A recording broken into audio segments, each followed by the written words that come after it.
Haló? Láďo, to seš ty?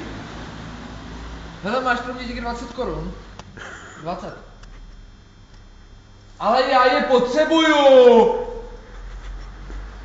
Já těch 20 korun prostě potřebuju! Co? Mě to nezajímá.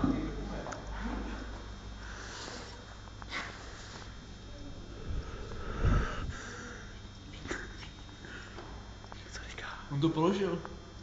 On to položil. Zabijem ho. Kde bydlí? Zabijem ho. On to položil. Zabijem ho. Kde bydlí? Já mám chuť někoho zabít totiž. Hlavou do země. Že bych mu dal, víš co. Kde bydlí? Já nevím. Tak jako bydlí doma, že jo? Ale kde? Vypni to.